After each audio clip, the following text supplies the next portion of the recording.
সুপ্রিয় ছাত্ররা, আশা করি তোমরা ভালো আছো। আমরা গত ক্লাসে তোমাদের সাথে প্রভাবক নিয়ে আলোচনা করছিলাম। আজকে আমরা আমাদের টপিক তোমরা দেখতে পাচ্ছ যে রাসায়নিক সাম্যাবস্থা নিয়ে আমরা আলোচনা করব। তাহলে প্রভাবক পর্যন্ত যে আমাদের অংশটা ছিল, তার আগে আমরা বিক্রিয়ার হার এই অংশটা করছি এবং বিক্রিয়া হারের যে আমরা যে সমীকরণগুলো পড়ছি সেখানে কিছু ম্যাথ করতে হবে। ওই ম্যাথগুলো আমরা পরে একদিন সময় করে নিব। কিছু কিছু ম্যাথ, প্রত্যেকটা নিয়মের একটা করে ম্যাথ করব। তো আজকে আমরা রাসায়নিক সাম্যাবস্থা নিয়ে আলোচনা করব। সাম্যাবস্থার এই অংশটা অনেক বড় এবং এই অংশটা বড়র পাশাপাশি এটা শেষ করতে অনেক সময় লাগে এবং খুব ইম্পর্টেন্ট। কাজেই তোমরা যদি শিখতে চাও তাহলে খুব মনোযোগ দিয়ে রাসায়নিক সাম্যাবস্থার অংশটা তোমাদের শিখতে হবে। আমরা রাসায়নিক সাম্যাবস্থার বেসিক টপিকগুলো নিয়ে আজকে আলোচনা করব। এর পরবর্তীতে রাসায়নিক সাম্যাবস্থার বিভিন্ন সমীকরণ নিয়ে আমরা আলোচনা করব এবং যে কোনো রাসায়নিক বিক্রিয়ার জন্য সাম্যাবস্থার সমীকরণগুলো কেমন হবে সেটা বের করব। তো আজকে আমরা প্রথমে যদি বলি রাসায়নিক সাম্যাবস্থার রাসায়নিক শব্দটি যদি আমরা বাদ দেই তাহলে সাম্যাবস্থা বিষয়টা কি? সাম্যাবস্থা বিষয়টা যদি আমরা বুঝতে চাই, মনে করো তুমি এটা হচ্ছে একটি সিঁড়ি, এই সিঁড়িটা চলন্ত সিঁড়িতে তুমি কি করতেছো, সিঁড়িটা এদিকে তোমার নিচ থেকে উপরের দিকে ধাবিত হচ্ছে যে বেগে, তুমি ব্যক্তি যদি উপর থেকে নিচের দিকে ওই একই বেগে নামতে থাকো তাহলে কি হবে? তাহলে তোমাদের সময়ের সাপেক্ষে তোমার অবস্থান কিন্তু অপরিবর্তিত থাকবে।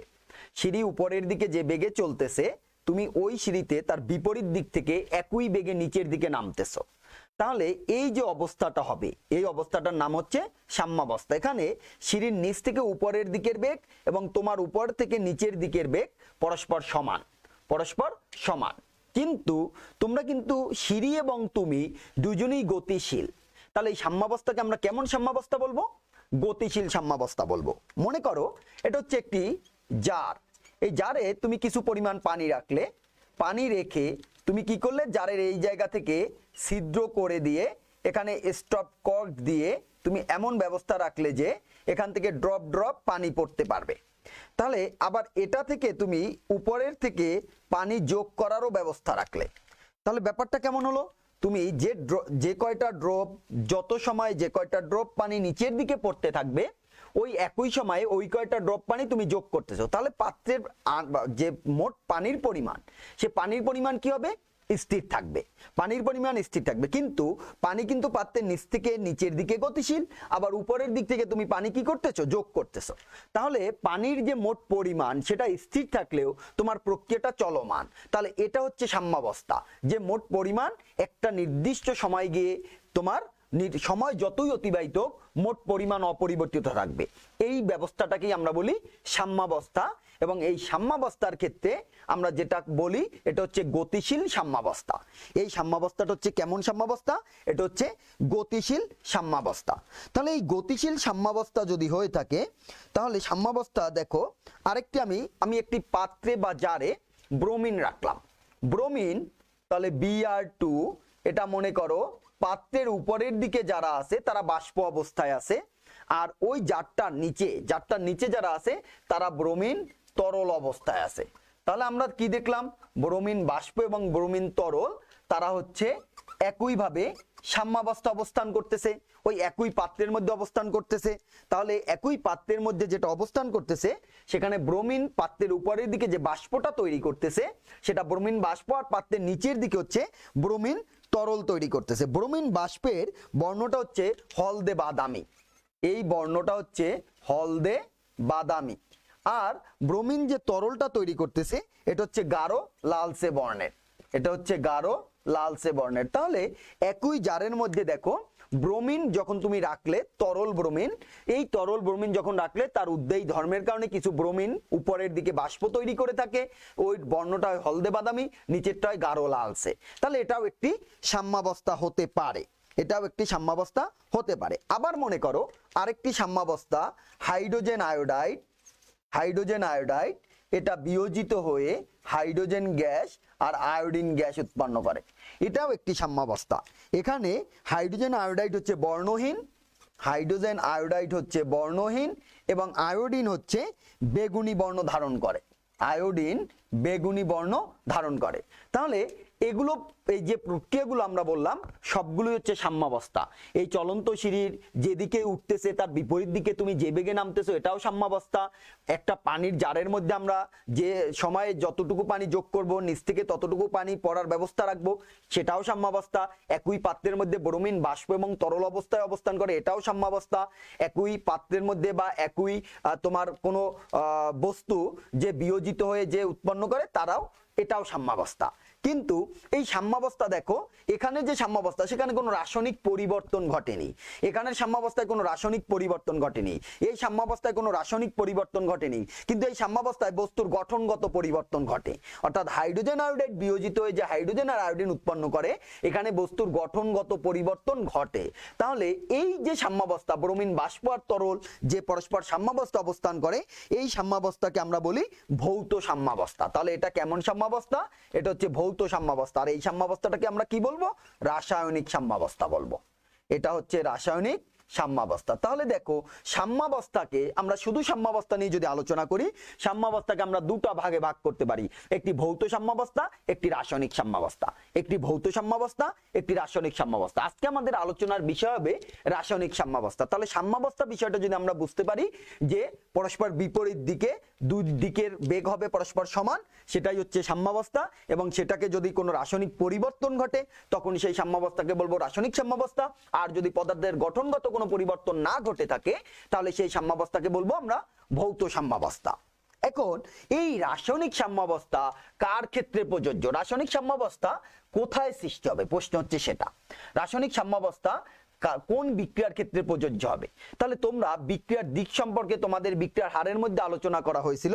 বিক্রিয়ার দিক অনুযায়ী আমরা বলছিলাম বিক্রিয়া দুই প্রকার হতে পারে, একটি হচ্ছে একাভিমুখী বিক্রিয়া, একটি হচ্ছে উভমুখী বিক্রিয়া। তাহলে রাসায়নিক সাম্যাবস্থা অবশ্যই উভমুখী বিক্রিয়ার ক্ষেত্রে প্রযোজ্য। রাসায়নিক সাম্যাবস্থা অবশ্যই উভমুখী বিক্রিয়ার ক্ষেত্রে প্রযোজ্য, কিন্তু একাভিমুখী বিক্রিয়ার ক্ষেত্রে সে প্রযোজ্য নয়। তাহলে একাভিমুখী বিক্রিয়া বলতে কোনো বিক্রিয়া নেই কিন্তু আমরা বলছিলাম। তারপর আমরা বলছিলাম সকল বিক্রিয়া উভমুখী, তবে যদি কোনো রাসায়নিক বিক্রিয়ার সম্মুখবর্তী বিক্রিয়ার হার তার পশ্চাৎবর্তী বিক্রিয়ার হারের তুলনায় খুব বেশি হয় তখন সেই সাম্যাবস্থাকে সেই বিক্রিয়াকে আমরা একাভিমুখী ধরে নেই।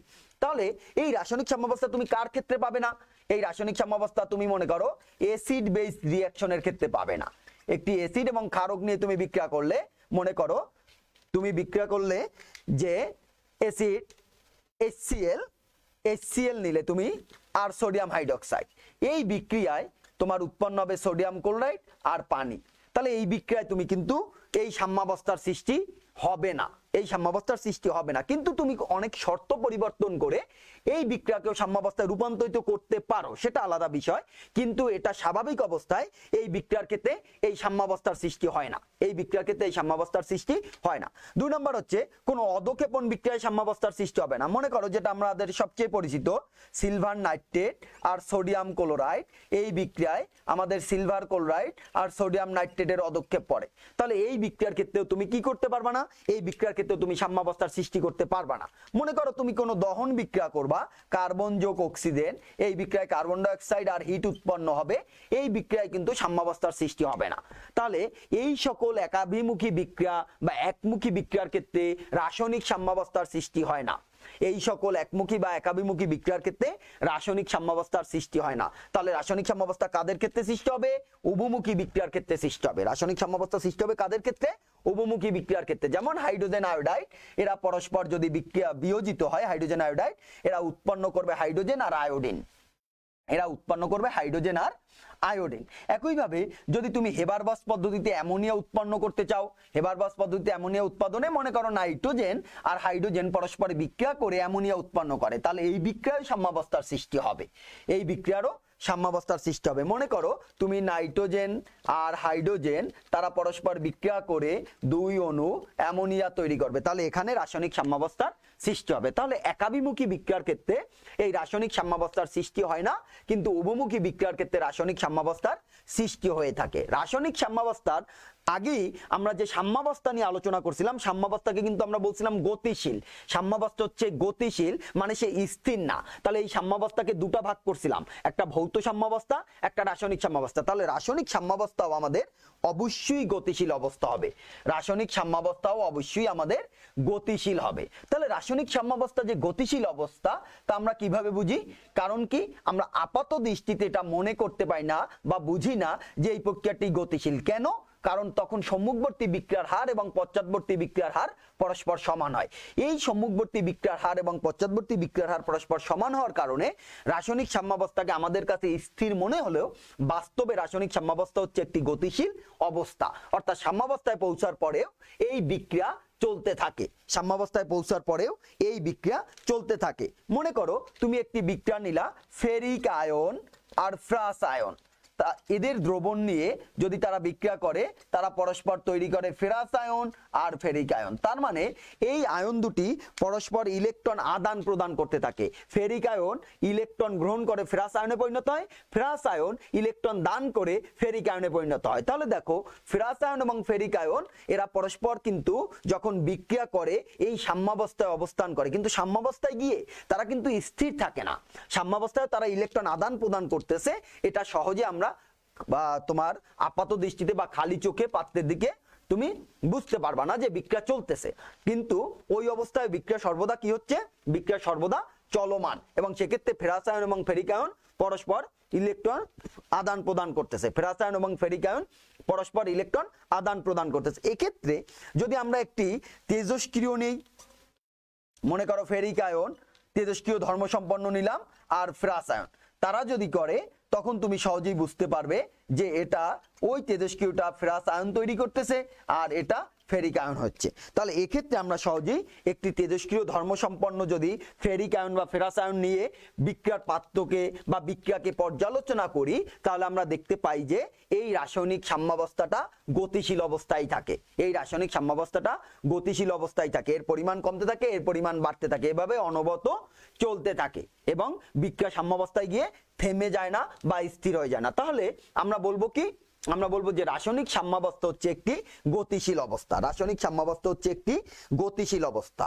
তাহলে তোমরা এটা নোট করে নাও যে রাসায়নিক সাম্যাবস্থা হচ্ছে স্থির অবস্থা নয়, গতিশীল অবস্থা। এটা তোমার জন্য অনুধাবন প্রশ্নে আসতে পারে যে রাসায়নিক সাম্যাবস্থা গতিশীল অবস্থা ব্যাখ্যা করো। সেক্ষেত্রে আমরা এর একটা উদাহরণ দিয়ে সহজে এটা ব্যাখ্যা করতে পারবো। এবার আসো আমরা এর পরে চলে যাই যে এই সাম্যাবস্থা কখন সৃষ্টি হবে। তাহলে আমরা বলছি সাম্যাবস্থা সৃষ্টি হবে যখন কোনো উভমুখী বিক্রিয়ার সম্মুখবর্তী বিক্রিয়ার হার এবং পশ্চাৎবর্তী বিক্রিয়ার হার পরস্পর সমান হবে। সম্মুখবর্তী বিক্রিয়ার হার এবং পশ্চাৎবর্তী বিক্রিয়ার হার পরস্পর সমান হবে। কেউ কেউ ভুল করে বলেন যে রাসায়নিক সাম্যাবস্থা তখন হয় যখন বিক্রিয়ক এবং উৎপাদের ঘনমাত্রা পরস্পর সমান হয়। তবে এক্ষেত্রে তোমাকে খুব সতর্ক থাকতে হবে, উৎপাদ এবং বিক্রিয়কের ঘনমাত্রার সাথে রাসায়নিক সাম্যাবস্থার কোনো সম্পর্ক নেই। তাহলে রাসায়নিক সাম্যাবস্থা কখন হবে? রাসায়নিক সাম্যাবস্থা সৃষ্টি হবে যখন সম্মুখবর্তী বিক্রিয়ার হার এবং পশ্চাৎবর্তী বিক্রিয়ার হার পরস্পর সমান। সম্মুখবর্তী বিক্রিয়ার হার এবং পশ্চাৎবর্তী বিক্রিয়ার হার পরস্পর সমান হবে। মনে করো একটি বিক্রিয়ায় A যোগ B এই বিক্রিয়ায় উৎপন্ন করবে C যোগ D। তাহলে এই বিক্রিয়াটা উভমুখীভাবে সংঘটিত হচ্ছে। এটা হচ্ছে আমার ফরওয়ার্ড রিঅ্যাকশন, এটা হচ্ছে ব্যাকওয়ার্ড রিঅ্যাকশন। তাহলে এটা হচ্ছে আমার রিঅ্যাকটেন্ট আর এটা হচ্ছে আমার কি? প্রোডাক্ট। তাহলে সময় যত অতিবাহিত হবে, দেখো সময় যত অতিবাহিত হবে, যখন টাইম জিরো হলে তোমার বিক্রিয়কের পরিমাণ থাকে সর্বোচ্চ, উৎপাদের পরিমাণ থাকে সর্বনিম্ন, বা টাইম জিরো হলে উৎপাদ হয় জিরো, উৎপাদের পরিমাণ কত থাকে না। কিন্তু সময় যখন স্টার্ট হলো, যখনই বিক্রিয়া শুরু হলো, তখন বিক্রিয়কের পরিমাণ আস্তে আস্তে কমতে থাকে, উৎপাদের পরিমাণ বাড়তে থাকে, এবং উৎপাদের পরিমাণ বাড়তে বাড়তে এক সময় কি হচ্ছে? উৎপাদ আবার বিয়োজিত হয়ে বিক্রিয়ক তৈরি করতেছে। তার মানে বিক্রিয়ক থেকে উৎপাদ এবং উৎপাদ থেকে বিক্রিয়ক, এটা অনবরত তখন চলতে চলতে এক সময় যখন এই হারটা পরস্পর সমান হবে, অর্থাৎ রিঅ্যাকট্যান্ট প্রোডাক্টে পরিণত হবে এবং প্রোডাক্ট রিঅ্যাকট্যান্টে পরিণত হবে, এই হার যখন পরস্পর সমান হবে তখনই আমরা বলবো বিক্রিয়া সাম্যাবস্থায় উপনীত হচ্ছে। তার মানে আমার রেট অফ ফরওয়ার্ড রিঅ্যাকশন এবং রেট অফ ব্যাকওয়ার্ড রিঅ্যাকশন, এই দুই রিঅ্যাকশনের রেট যখন পরস্পর সমান, তখনই বিক্রিয়াটা সাম্যাবস্থায় উপনীত হয়, তখনই বিক্রিয়াটা সাম্যাবস্থায় উপনীত হয়। তাহলে আমরা যদি একটা লেখচিত্র অঙ্কন করি, দেখো আমরা যদি এক্স অক্ষে সময় নেই এবং ওয়াই অক্ষে যদি আমরা বিক্রিয়ার হার নেই, তাহলে কি হচ্ছে? দেখো বিক্রিয়ার হার, তাহলে আমার যে সম্মুখবর্তী বিক্রিয়ার হার এটা যত সময় অতিবাহিত হবে আস্তে আস্তে কমতে থাকবে। কারণ কি? কারণ বিক্রিয়কের পরিমাণ আস্তে আস্তে কমবে, বিক্রিয়ক আস্তে আস্তে কি হবে? উৎপাদে পরিণত হবে। তাহলে বিক্রিয়ক যদি উৎপাদে পরিণত হয় তাহলে বিক্রিয়ার হারও আস্তে আস্তে কমতে থাকবে। তার মানে টাইম যখন 0 বা শুরুতে, তখন সম্মুখবর্তী বিক্রিয়ার হার তোমার সর্বোচ্চ থাকবে এবং সময়ের সাথে সাথে সেই হার আস্তে আস্তে কি হবে? কমতে থাকবে। সময়ের সাথে সাথে সেই হার আস্তে আস্তে কমতে থাকবে। এখন সময় যখন শুরুর দিকে বিক্রিয়া, তখন উৎপাদের পরিমাণ থাকে কম। উৎপাদের পরিমাণ কম থাকার কারণে এই বিপরীতমুখী বিক্রিয়া খুব জোরে বা খুব বেশি বেগে সংগঠিত হতে পারে না। তখন আমরা কি করি? তখন এই বিপরীতমুখী বিক্রিয়া উৎপাদ যখন বৃদ্ধি পেতে থাকে, তখন এই বিপরীতমুখী বিক্রিয়ার হারও আমাদের ক্রমান্বয়ে বৃদ্ধি পেতে থাকে। এবং তাহলে সময় যখন 0, আমার এই বিপরীতমুখী বিক্রিয়ার হার 0, সময় অতিবাহিত হওয়ার সাথে সাথে তাদের হার আস্তে আস্তে কি হবে?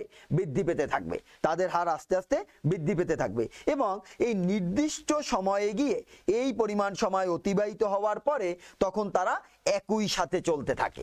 একই সাথে, অর্থাৎ দুই বিক্রিয়ার হারই পরস্পর সমান হবে। তখন দুই বিক্রিয়ার হারই পরস্পর সমান হবে।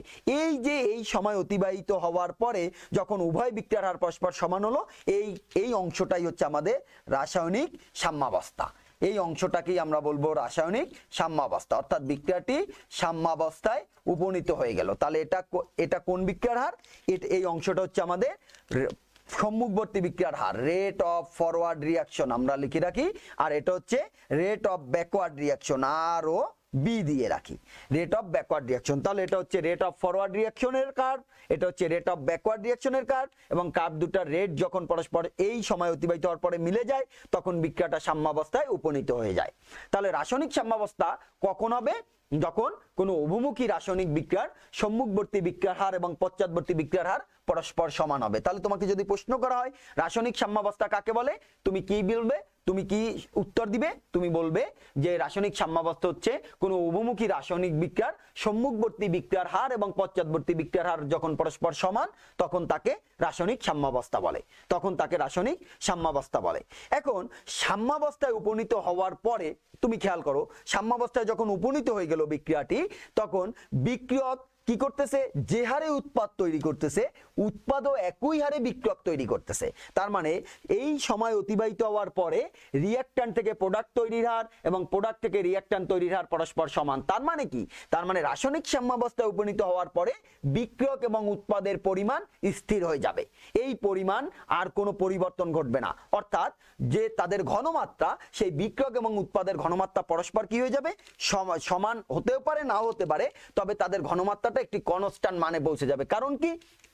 কারণ যে সময় 5 মিনিট সময়ের ব্যবধানে আমার যে পরিমাণ বিক্রিয়ক উৎপাদ তৈরি করবে, আমরা তো বলছি ওই পরিমাণ উৎপাদ আবার বিক্রিয়কে পরিণত হবে। তার মানে কি? 5 মিনিট আগেও বিক্রিয়কের পরিমাণ যেটা ছিল, 5 মিনিট পরেও সেটা হবে, 5 ঘন্টা পরেও সেটা হবে এবং 5 বছর পরেও সেটা হবে। তার মানে কোন রাসায়নিক বিক্রিয়া সাম্যাবস্থায় উপনীত হওয়ার পরে বিক্রিয়ক এবং উৎপাদের ঘনমাত্রার কোনো পরিবর্তন ঘটে না। বিক্রিয়ক এবং উৎপাদের ঘনমাত্রার কোনো পরিবর্তন ঘটে না। তাহলে ঘনমাত্রা বনাম যদি আমরা সময় দেই, ঘনমাত্রা বনাম সময় যদি আমরা একটা লেখচিত্র অঙ্কন করি, দেখো তাহলে কেমন হবে? মনে করো এ হচ্ছে তোমার বিক্রিয়ক, এ হচ্ছে উৎপাদের পরিমাণ আস্তে আস্তে কি হবে? বৃদ্ধি পাবে। বিক্রিয়কের পরিমাণ আস্তে আস্তে কমতে থাকবে। কমতে এরপরে তাদের ঘনমাত্রা পরস্পর সমান হতেও পারে, নাও হতে পারে।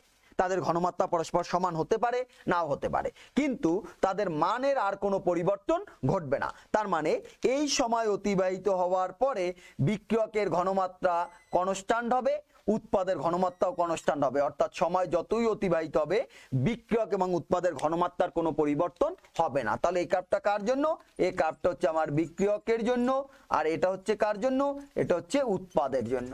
তাহলে দেখো এই সময় অতিবাহিত হওয়ার পরে, এতটুকু সময় অতিবাহিত হওয়ার পরে আমার বিক্রিয়কের ঘনমাত্রার আর কোনো পরিবর্তন ঘটতেছে না। আমার ওয়াই অক্ষে ঘনমাত্রা আছে, আমার উৎপাদের ঘনমাত্রারও কোনো পরিবর্তন ঘটতেছে না। তার মানে বিক্রিয়ক এবং উৎপাদের ঘনমাত্রা এই জায়গা থেকে অপরিবর্তিত থাকবে। কার্ভটাকে তুমি চাইলে অন্যভাবেও দেখাতে পারো।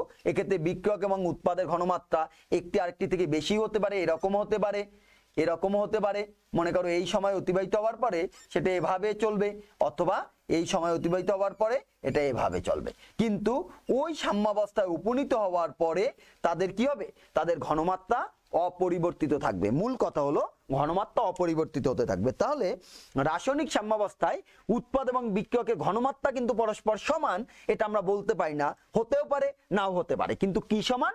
বিক্রিয়ার হার সমান। কাজেই ঘনমাত্রা দিয়ে কখনো তোমরা সংজ্ঞা দিবা না যে যে উভমুখী বিক্রিয়ায় উৎপাদ এবং বিক্রিয়কের ঘনমাত্রা পরস্পর সমান সেটাই সাম্যাবস্থা, না। তাহলে সাম্যাবস্থা হবে কি? যে উভমুখী বিক্রিয়ার সম্মুখবর্তী বিক্রিয়ার হার এবং পশ্চাৎবর্তী বিক্রিয়ার হার পরস্পর সমান তাকে আমরা বলবো রাসায়নিক সাম্যাবস্থা। তাহলে রাসায়নিক সাম্যাবস্থার ক্ষেত্রে আমরা বিক্রিয়ার হার বনাম সময় লেখচিত্র অঙ্কন করতে পারি, এর পাশাপাশি ঘনমাত্রা সময় এই লেখচিত্র আমরা অঙ্কন করতে পারি। এখন যদি তুমি বলো যে না স্যার এদের ঘনমাত্রা তো সমান হতেও পারে, যদি ঘনমাত্রা সমান হয়, হ্যাঁ, তাহলে এরকম কার্ভ তুমি পাবে, এটা চলে গেল, এটা এখানে চলে আসলো এবং ঘনমাত্রা পরস্পর সমান হয়ে গেল, তখন ঘনমাত্রা পরস্পর সমান হয়ে গেল। তাহলে এই ধরনের কার্ভ আমরা পেতে পারি। তাহলে ঘনমাত্রা বনাম সময়ের ক্ষেত্রে এ কার্ভ হতে পারে, এ কার্ভ হতে পারে, এ কার্ভ হতে পারে। কিন্তু যদি তুমি বিক্রিয়ার হার বনাম সমান নাও তাহলে অবশ্যই এই ধরনের কার্ভই হবে।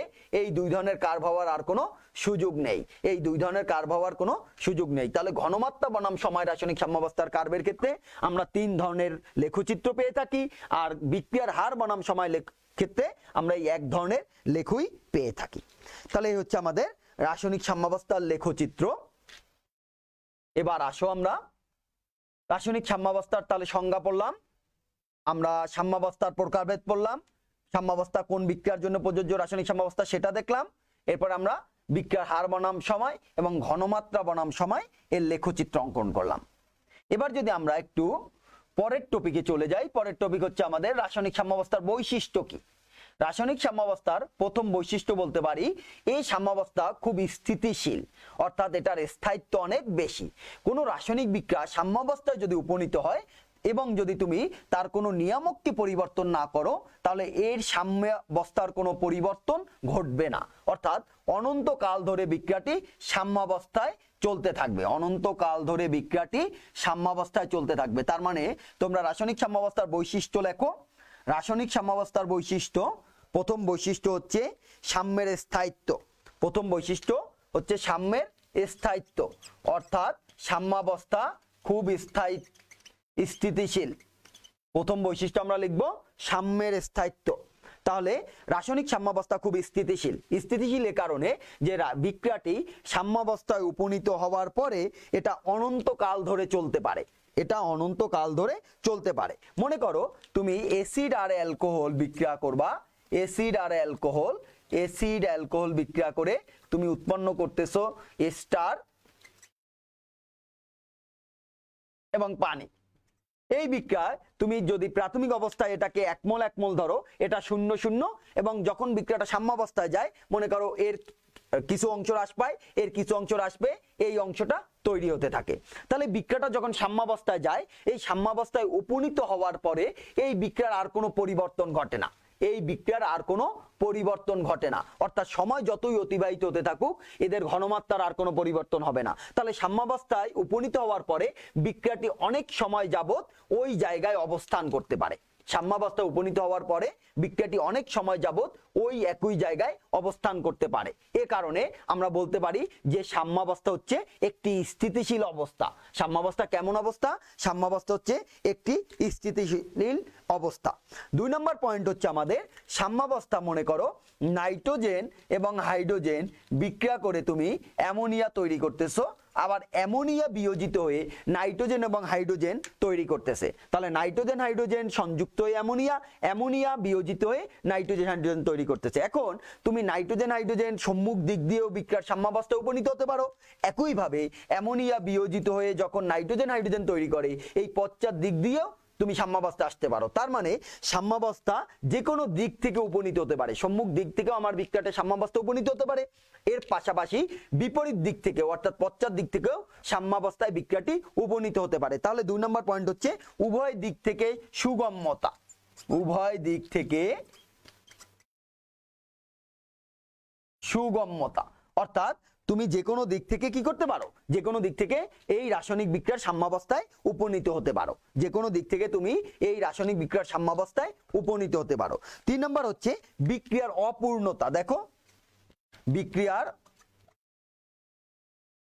অপূর্ণতা অর্থাৎ সাম্যাবস্থায় উপনীত হওয়ার পরে বিক্রিয়াটি কি হচ্ছে না, বিক্রিয়াটি আর তোমার সম্পূর্ণ হচ্ছে না। সাম্যাবস্থায় উপনীত হওয়ার পরে তোমার বিক্রিয়ক থেকে উৎপাদ এবং উৎপাদ থেকে যখন বিক্রিয়ক তৈরি হচ্ছে তাহলে বিক্রিয়াটি তোমার কি হচ্ছে, অসম্পূর্ণ রয়ে যাচ্ছে। তার মানে সাম্যাবস্থা হচ্ছে একটি অসম্পূর্ণ অবস্থা। 3 নম্বর বৈশিষ্ট্য আমরা বলতে পারি সাম্যাবস্থা হচ্ছে একটি অসম্পূর্ণ অবস্থা। মনে করো একটি বিক্রিয়া হচ্ছে তোমার এ যোগ বি, এই বিক্রিয়াটি সাম্যাবস্থা উপনীত হয়ে সিডি তে রূপান্তরিত অবস্থা আছে, তাহলে এর কনস্ট্যান্ট কত, কে ইকুইলিব্রিয়াম কে ইকিউ সমান হবে তার উৎপাদের মোলার ঘনমাত্রা ভাগ হবে বিক্রিয়কের মোলার ঘনমাত্রা, ভাগ হবে বিক্রিয়কের মোলার ঘনমাত্রা।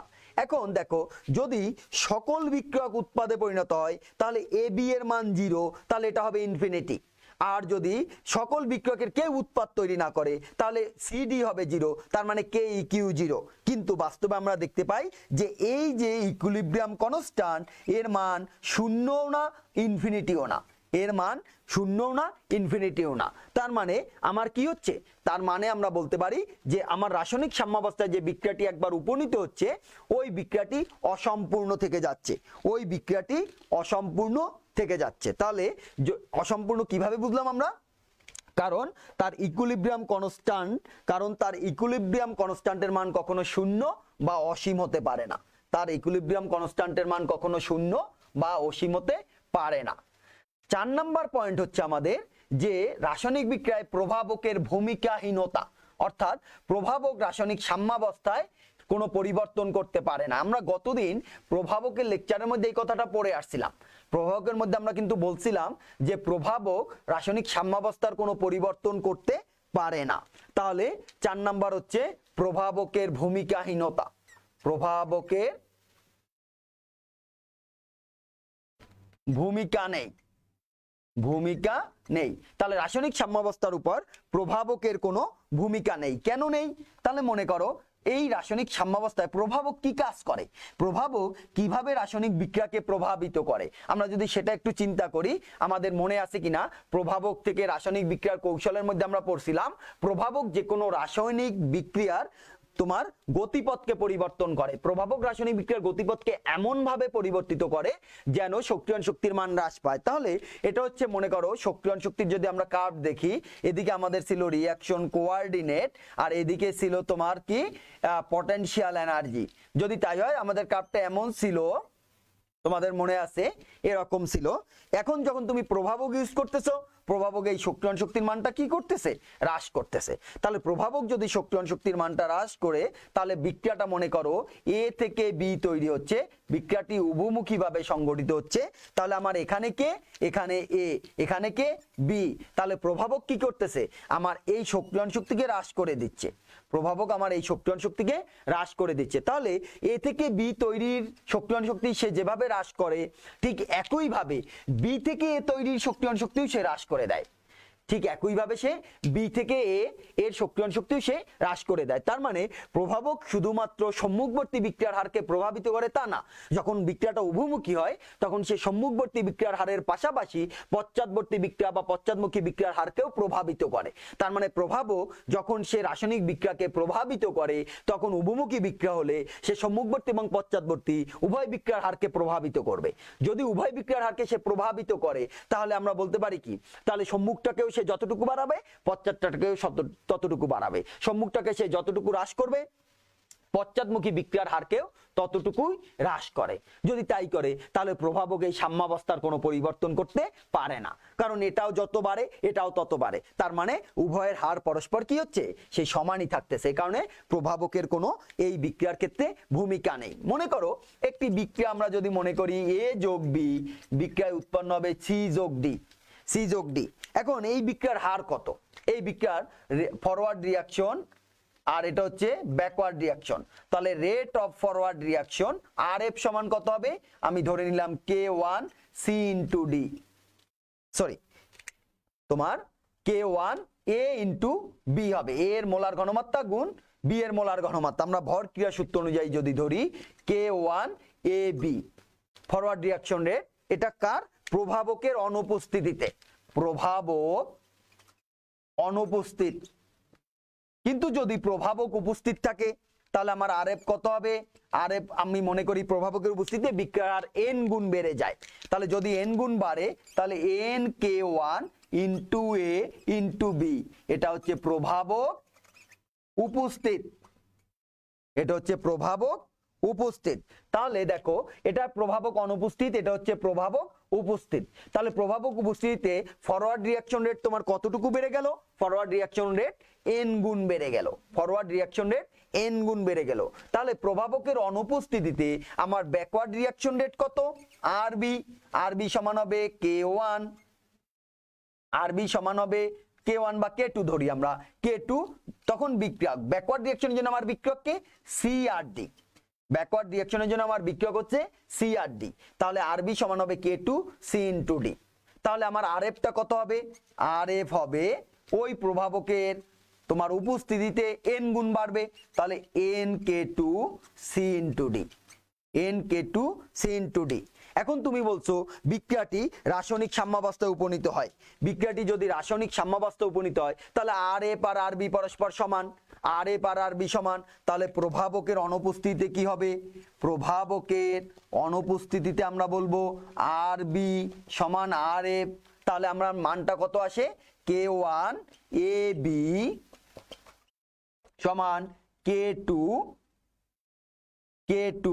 CD, K2 CD। এটা এফ দাও, এটা বি দাও, এফ বি। তাহলে আমরা এটা যদি এ বাই বি বা সি বাই ডি করি তাহলে আমরা বলতে পারি Q1 বাই K2 সমান হলো CD by AB, CD by AB। K1 by K2 যদি সাম্যাঙ্ক ধরি তাহলে K সমান CD বাই AB।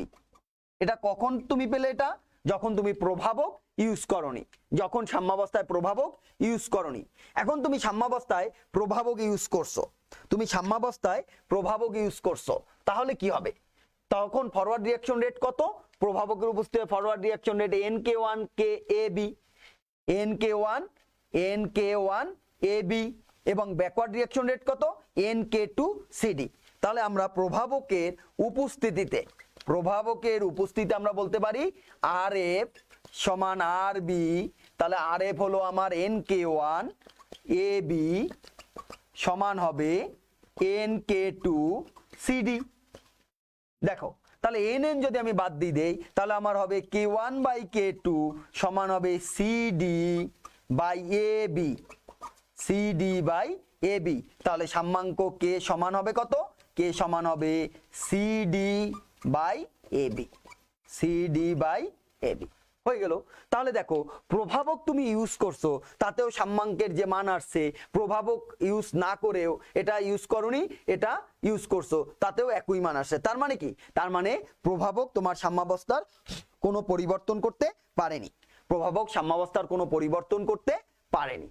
তাহলে আমাদের সাম্যাবস্থার বৈশিষ্ট্যের মধ্যে আমরা 4 নাম্বার বৈশিষ্ট্য বললাম, প্রভাবক সাম্যাবস্থার কোনো পরিবর্তন করতে পারে না, অর্থাৎ রাসায়নিক সাম্যাবস্থার উপর প্রভাবকের কোনো ভূমিকা নেই, রাসায়নিক সাম্যাবস্থার উপর প্রভাবকের কোনো ভূমিকা নেই।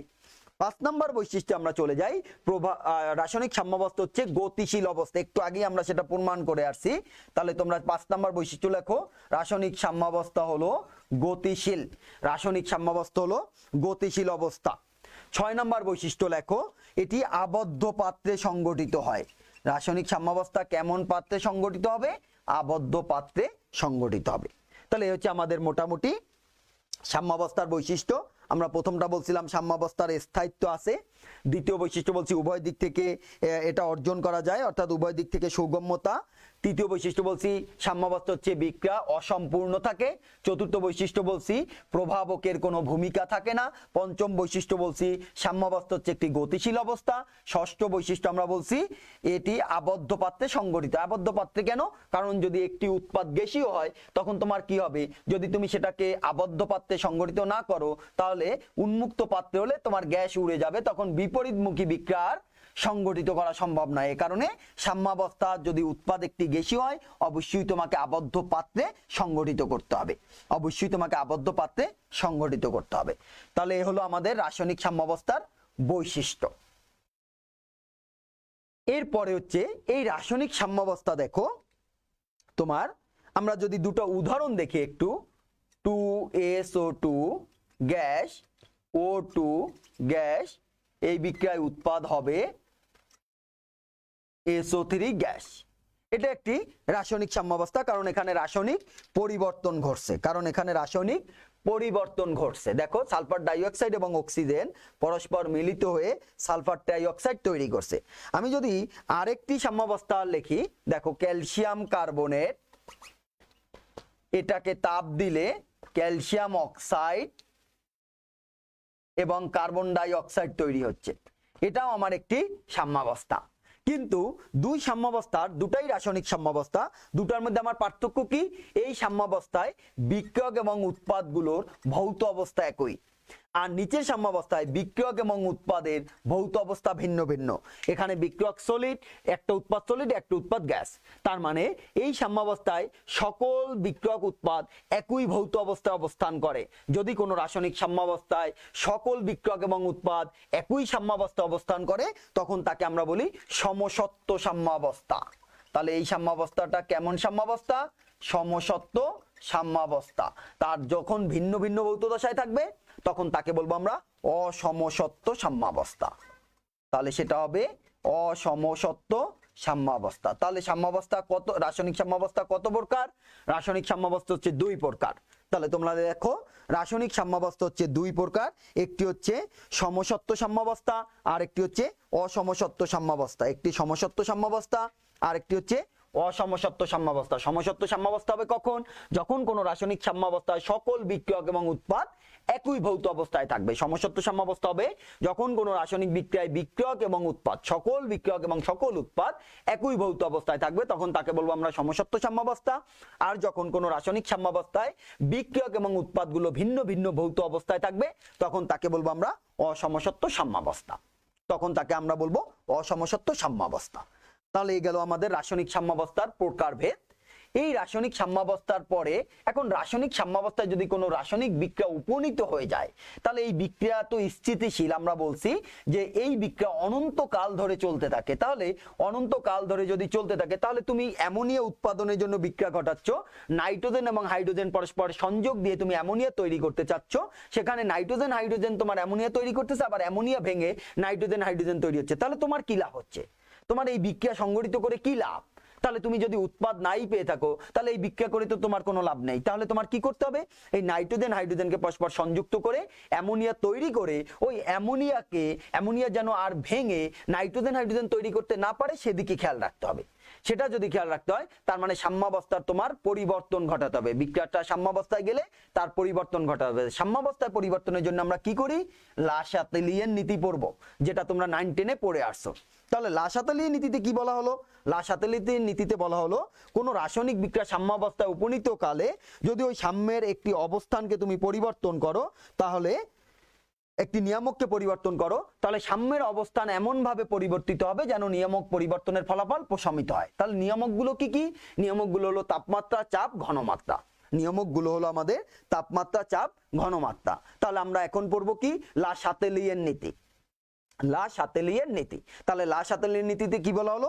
কোনো উভমুখী বিক্রিয়া সাম্যাবস্থায় থাকাকালে ওই অবস্থার যদি একটি নিয়ামক যেমন তাপমাত্রা, চাপ বা ঘনমাত্রার পরিবর্তন করা হয় তাহলে সাম্যের অবস্থান এমন ভাবে পরিবর্তিত হবে যেন নিয়ামক পরিবর্তনের ফলাফল প্রশমিত হয়, যেন নিয়ামক পরিবর্তনের ফলাফল প্রশমিত হয়। তাহলে আমি যদি আবার একটু বলি, কোনো উভমুখী বিক্রিয়া রাসায়নিক সাম্যাবস্থায় উপনীত হলে ওই অবস্থায় একটি নিয়ামক যেমন তাপমাত্রা, চাপ বা ঘনমাত্রার পরিবর্তন করা হলে সাম্যের অবস্থান এমন ভাবে পরিবর্তিত হবে যেন নিয়ামক পরিবর্তনের ফলাফল প্রশমিত হয়। তাহলে আমাদের নিয়ামক কয়টা? তাপমাত্রা, চাপ, ঘনমাত্রা। তাহলে লাসাতেলিয়ের নীতিতে তাপমাত্রার পরিবর্তনে কি বলা হলো দেখো। তাহলে আমরা তাপমাত্রার প্রভাব পড়ি সাম্যাবস্থার উপর। তাপমাত্রার প্রভাব, এখন বিক্রিয়া দুই ধরনের হতে পারে তোমরা জানো। কোন রাসায়নিক বিক্রিয়ায় তাপ উৎপন্ন হয়, কোন রাসায়নিক বিক্রিয়ায় তাপ শোষিত হয়। কোন রাসায়নিক বিক্রিয়ায় তাপ উৎপন্ন হয়, কোন রাসায়নিক বিক্রিয়ায় তাপ শোষিত হয়। মনে করো নাইট্রোজেন আর হাইড্রোজেন বিক্রিয়া করে অ্যামোনিয়া তৈরি করে, এই বিক্রিয়ার ডেল্টা এইচ এর মান হচ্ছে -92.2 কিলোজুল। তার মানে এই বিক্রিয়ায় তাপ উৎপন্ন হয়, যেহেতু ডেল্টা এইচ নেগেটিভ, এই বিক্রিয়ায় কি হবে, তাপ উৎপন্ন হবে। আবার বিক্রিয়াটা যদি N2O4 এর বিয়োজন হয়, তাহলে দেখো N2O4 এটা বিয়োজিত হয়ে 2NO2 তৈরি করে, এক্ষেত্রে ডেল্টা এইচ +55.3 কিলোজুল। তাহলে একটি হচ্ছে তাপ উৎপাদী বিক্রিয়া আর একটি হচ্ছে তাপহারী বিক্রিয়া। এখন তাপ উৎপাদী বিক্রিয়ায় স্বতঃস্ফূর্তভাবে তাপ উৎপন্ন হচ্ছে, তাপ উৎপাদী বিক্রিয়ায় স্বতঃস্ফূর্তভাবে তাপ উৎপন্ন হচ্ছে। তাহলে এই বিক্রিয়ার উপর যদি তুমি তাপ প্রয়োগ করো, তাপমাত্রা যদি এই বিক্রিয়ার বাড়িয়ে দাও, তখন বিক্রিয়াটা পশ্চাৎমুখী হবে। তার মানে তাপ উৎপাদী বিক্রিয়ার ক্ষেত্রে তাপমাত্রা বৃদ্ধি করলে বিক্রিয়া পশ্চাৎবর্তী হবে, তার যদি তাপ আমরা অপসারণ করি তাহলে বিক্রিয়াটি সম্মুখবর্তী হবে। তাহলে আমরা যদি একটু লিখে নেই, দেখো যে তাপ উৎপাদী বিক্রিয়ার ক্ষেত্রে কি হবে, তাহলে তাপ উৎপাদী বিক্রিয়ার ক্ষেত্রে যদি আমি তাপমাত্রা বৃদ্ধি করি, তাপ উৎপাদী বিক্রিয়ার ক্ষেত্রে যদি আমি তাপমাত্রা বৃদ্ধি করি তাহলে হবে পশ্চাৎবর্তী, তাহলে বিক্রিয়াটা হবে আমার কি, পশ্চাৎবর্তী। আর যদি আমি তাপমাত্রাকে হ্রাস করি তাহলে হবে সম্মুখবর্তী, তাহলে হবে সম্মুখবর্তী। কখন, যখন বিক্রিয়াটা তাপ উৎপাদী হবে, যখন বিক্রিয়াটা তাপ উৎপাদী হবে। আর যদি আমার বিক্রিয়াটা হয় তাপহারী, সেক্ষেত্রে কি হবে, বিক্রিয়াটা তাপহারী হলে আমি যদি তাপমাত্রা বৃদ্ধি করি তাহলে আমার কি হবে, তাপমাত্রা আমি বৃদ্ধি করলে তখন আমার যত আমি তাপ দিব তত বিক্রিয়ক অণুগুলো ওই বিক্রিয়ায় অংশগ্রহণ করে উৎপাদ তৈরি করবে। তাহলে তাপহারী বিক্রিয়ার ক্ষেত্রে তাপ যত বেশি দেওয়া হবে ওই বিক্রিয়ায় তত বেশি উৎপাদ পাওয়া যাবে, তার মানে বিক্রিয়ার হার তত বৃদ্ধি পাবে, তার মানে বিক্রিয়ার হার তত বৃদ্ধি পাবে। তাহলে সেক্ষেত্রে আমরা বলতে পারি তাপমাত্রা যত বৃদ্ধি করব আমরা, তাপমাত্রা যত বৃদ্ধি করব বিক্রিয়া তত সম্মুখবর্তী হবে, সম্মুখবর্তী হবে।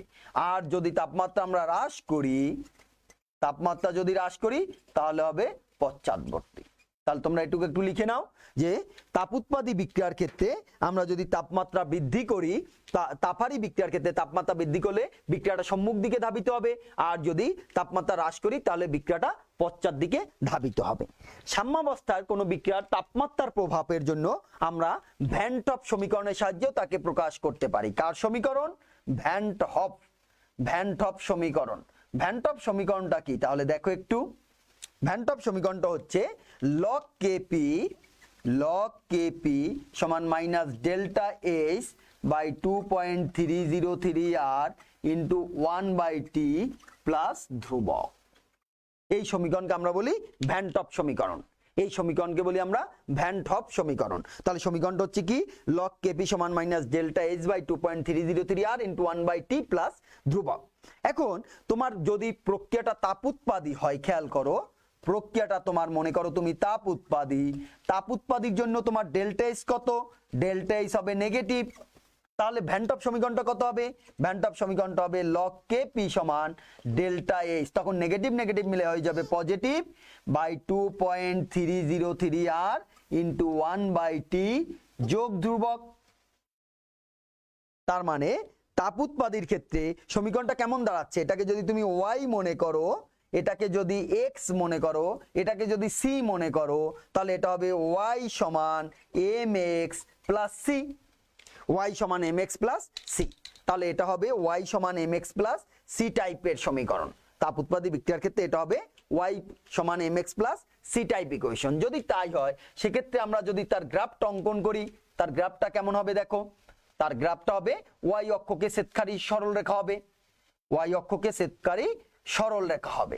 যদি y অক্ষকে ছেদকারী সরল রেখা হয় তাহলে আমরা যদি তার গ্রাফটা অঙ্কন করি, দেখো তাপ উৎপাদীর ক্ষেত্রে, তাহলে এদিকে আমি কি নিব 1/t, এদিকে আমি কি নিব log kp, 1/t log kp, তাহলে হবে আমার y অক্ষকে ছেদকারী সরল রেখা, y অক্ষকে ছেদকারী সরল রেখা। এখন এটা কার জন্য, এটা হচ্ছে তাপ উৎপাদীর জন্য, তাপ উৎপাদী বিক্রিয়ার জন্য। তাপ উৎপাদী বিক্রিয়ায় দেখো তাহলে তুমি বাম থেকে যত ডানে যাবে তত 1/t বৃদ্ধি পায়। 1/t বৃদ্ধি পাওয়া মানে কি, 1/t বৃদ্ধি পাওয়া মানে t হ্রাস পাওয়া। তাহলে t হ্রাসের সাথে সাথে log kp এর মান বৃদ্ধি পাচ্ছে, t হ্রাসের সাথে সাথে log kp এর মান বৃদ্ধি পাচ্ছে। log kpটা কি ছিল, log kটা ছিল k কেটা ছিল আমাদের, আমরা আরএনএর সমীকরণে যেটা পড়ে আসছিলাম, এই কে ছিল আমাদের হার ধ্রুবক। তাহলে হার ধ্রুবকের মান যদি বৃদ্ধি পেতে থাকে, তাপমাত্রা হ্রাসের সাথে সাথে যদি হার ধ্রুবকের মান বৃদ্ধি পেয়ে থাকে, তাহলে আমরা বলতে পারি যে এই বিক্রিয়ার হারও অবশ্যই বৃদ্ধি পায়। বিক্রিয়ার হার বৃদ্ধি পাওয়া মানে বিক্রিয়াটা সম্মুখবর্তী হওয়া। তার মানে তাপ উৎপাদী বিক্রিয়ার ক্ষেত্রে টি হ্রাসের সাথে সাথে বিক্রিয়াটি সম্মুখবর্তী হচ্ছে, টি হ্রাসের সাথে সাথে বিক্রিয়াটি সম্মুখবর্তী হচ্ছে। নাইট্রোজেন হাইড্রোজেন মিলে তত বেশি অ্যামোনিয়া তৈরি করবে। এখন যদি তোমার বিক্রিয়াটা হয় তাপহারী, দেখো বিক্রিয়াটা যদি হয় তাপহারী বিক্রিয়া, তখন তোমার ডেল্টা এসটা কেমন হবে? ডেল্টা এসটা হবে পজিটিভ। ডেল্টা এস যদি পজিটিভ হয় তাহলে ভ্যান টপ ইকুয়েশনের মাইনাস থেকে যাবে, তাহলে আমার লগ কেপি সমান হবে minus delta H by 2.303 R into 1/t plus constant. তখন এই সমীকরণটা আমার কেমন হবে? এটা হবে ওয়াই, এটা এক্স, এটা সি, তাহলে ওয়াই সমান minus M X plus C type সমীকরণ। তখন হবে ওয়াই সমান minus M X plus C type সমীকরণ।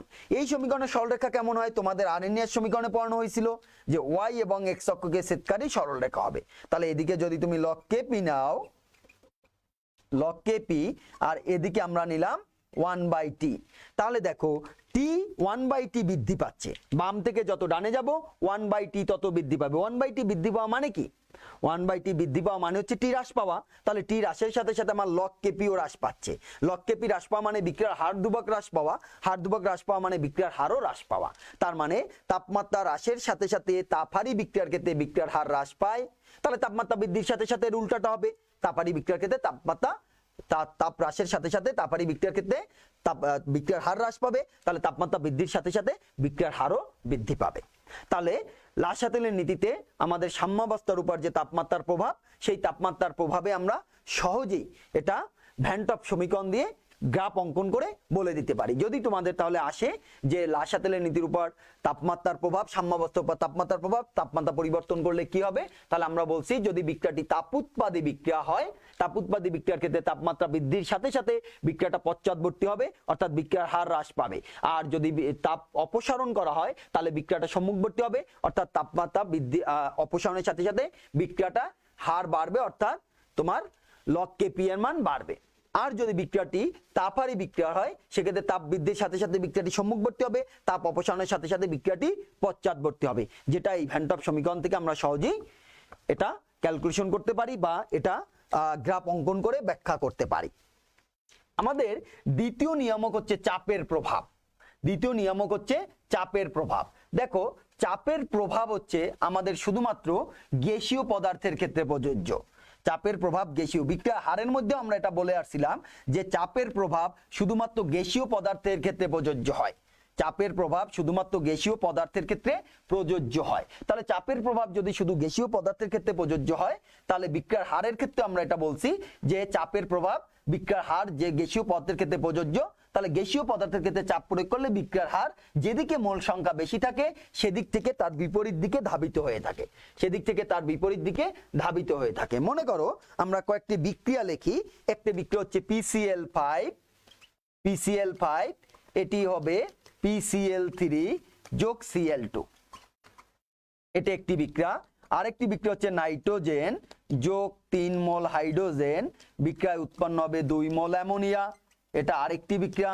আরেকটি বিক্রিয়া তুমি মনে করো হাইড্রোজেন যোগ আয়োডিন, বিক্রিয়ায় উৎপন্ন হবে 2 হাইড্রোজেন আয়োডাইড, এটা আরেকটি বিক্রিয়া। আমরা যদি বিক্রিয়ক এবং উৎপাদের মোল সংখ্যা চিন্তা করি, বিক্রিয়ক এবং উৎপাদের মোল সংখ্যার পার্থক্য ডেল্টা এন ধরি, তাহলে উৎপাদ হচ্ছে 2 মোল বিয়োগ বিক্রিয়ক 1 মোল, তাহলে এটা 2 থেকে 1 বিয়োগ হবে। উৎপাদের মোল সংখ্যা থেকে তুমি বিক্রিয়কের মোল সংখ্যা বিয়োগ দিবা, তার মানে এখানে ডেল্টা এনটা কি 1 হবে। ডেল্টা এনটা তাহলে অবশ্যই 0 থেকে বড়, তাহলে ডেল্টা এনটা এই বিক্রিয়ার জন্য আমাদের কি 0 থেকে বড়। দ্বিতীয় বিক্রিয়ার ক্ষেত্রে উৎপাদ 2 মোল বিক্রিয়ক 4 মোল, তাহলে 2 থেকে 4 বিয়োগ দিলে হবে -2, তার মানে ডেল্টা এন 0 থেকে ছোট। আর যদি পরের বিক্রিয়ায় 2 মোল সেক্ষেত্রে ডেল্টা এন সমান 0। তাহলে আমরা বলছি চাপের প্রভাব তরল এবং কঠিন পদার্থের ক্ষেত্রে নেই, শুধুমাত্র কার ক্ষেত্রে প্রযোজ্য? চাপের প্রভাব শুধুমাত্র গ্যাসীয় পদার্থের ক্ষেত্রে প্রযোজ্য। তাহলে এখানে আয়তন সম্প্রসারিত হচ্ছে, এখানে আয়তন প্রসারিত হচ্ছে, পরেরটায় আয়তন সংকুচিত হচ্ছে, আয়তন সংকুচিত হচ্ছে, তার পরেরটায় হবে কি তোমার আয়তন অপরিবর্তিত, আয়তন অপরিবর্তিত। তাহলে এই বিক্রিয়ার ক্ষেত্রে যদি চাপের প্রভাব তুমি লক্ষ্য করো, যদি ডেল্টা এন 0 হয় তাহলে এই বিক্রিয়ার জন্য চাপের কোনো প্রভাব নেই, চাপের কোনো প্রভাব নেই যদি ডেল্টা এন 0 হয়। আর বাকি বিক্রিয়ার ক্ষেত্রে delta N greater than 0 less than 0 যাই হোক তাদের ক্ষেত্রে চাপের প্রভাব থাকে। তাহলে চাপ প্রয়োগ করলে বেশি মোল থেকে কম মোলের দিকে আসবে, তাহলে এটা এদিকে ধাবিত হবে আর এটা এদিকে ধাবিত হবে। কখন? যখন তুমি চাপকে বৃদ্ধি করবা, যখন তুমি চাপকে বৃদ্ধি করবা। চাপকে বৃদ্ধি করলে বেশি মোল থেকে কম মোলের দিকে ধাবিত হয়। তাহলে এখানে কত মোল? এখানে 4 মোল মোট, আর এখানে কত মোল? 2 মোল। তাহলে চাপ বাড়ালে এটা উৎপাদ বাড়বে, চাপ বাড়ালে উৎপাদ বাড়বে, আর এটা চাপ বাড়ালে উৎপাদ কমবে, বিক্রিয়ক বাড়বে, কারণ এখানে 2 মোল মোট 2 মোল, এখানে হচ্ছে 1 মোল। আশা করি তোমরা চাপের প্রভাবটা বুঝতে পারছো। তাহলে চাপের প্রভাব কি? চাপের প্রভাব হচ্ছে শুধু গ্যাসীয় পদার্থের ক্ষেত্রে প্রযোজ্য। যদি উভয় দিকে মোল সংখ্যা সমান থাকে চাপের কোনো প্রভাব নেই। যদি মোল সংখ্যা অসমান হয় বিক্রিয়ক উৎপাদে, যেদিকে মোল সংখ্যা বেশি থাকবে চাপ প্রয়োগ করলে বিক্রিয়া তার বিপরীত দিকে ধাবিত হবে।